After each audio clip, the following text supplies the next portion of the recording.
And for more on this story, I'm joined by Dr. Andrew Smith, director of the University of New Hampshire Survey Center and a political science professor. Thanks so much for being with us. Good to see you.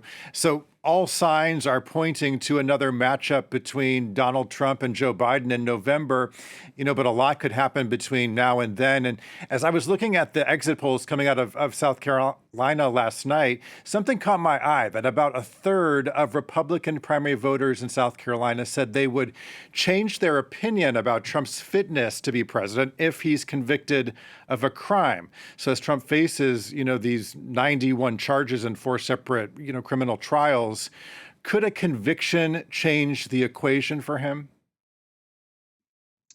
I would say it's very unlikely, simply because one of the things that voters in any country are able to do is rationalize why their candidate's better than the other candidate. I think that what you're likely to see is that Donald Trump is going to go on to win. Frankly, he was essentially the nominee in waiting since winning the New Hampshire primary, and we're basically playing out the string. I don't think there are a lot of I think there are a lot of Republicans that are not happy with Trump. But by the time the nomination comes around and by the time the election comes around in November, they're going to back up Trump because he is their party's nominee, and they'd rather support the party than have the Joe Biden from the other party win.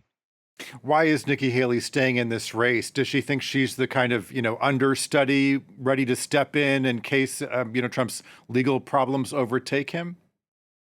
I think there's a little bit of that, but that's something obviously it's out of the control of the campaign. I think she's really looking forward to 2028 or 2032. She's a young candidate, and I think there are a lot of other people that are waiting for the generational change to occur, both in the Democratic Party and the Republican Party.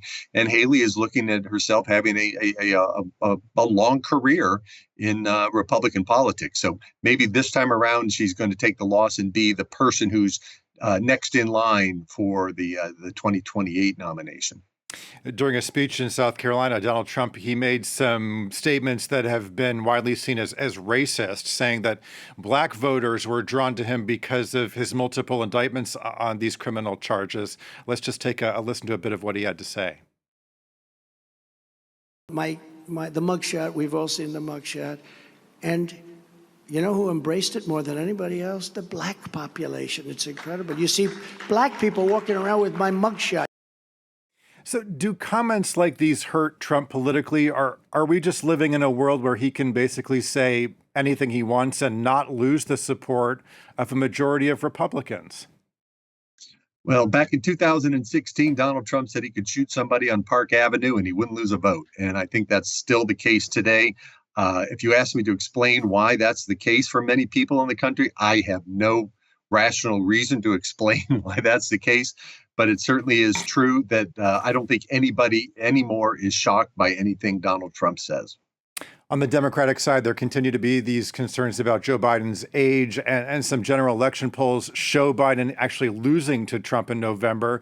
This obviously has some Democrats panicked, and the New York Times columnist Ezra Klein recently wrote an article urging Democrats that it's not too late to choose another candidate and that it could be done at the convention this summer. Do you envision a scenario where that could happen? Only if he gets so medically impaired that he's incapable of really even doing some of the basic things in life. If he is able to walk around and talk, he's going to be the nominee. I can't see that the party really wants to have anybody else because they have no next person in line. Kamala Harris has not really shown that she's got the capacity or the popularity to be the standard bearer for the Democratic Party. They're basically looking around and saying that Joe Biden's not a great choice, but he's the only choice that we've got, and they're going to stick with him. Okay, we'll have to leave it there. Dr. Andrew Smith, director of the University of New Hampshire Survey Center and a political science professor. Thanks so much for joining us here on France 24. That does it for now. Stay tuned for more world news coming up here on France 24.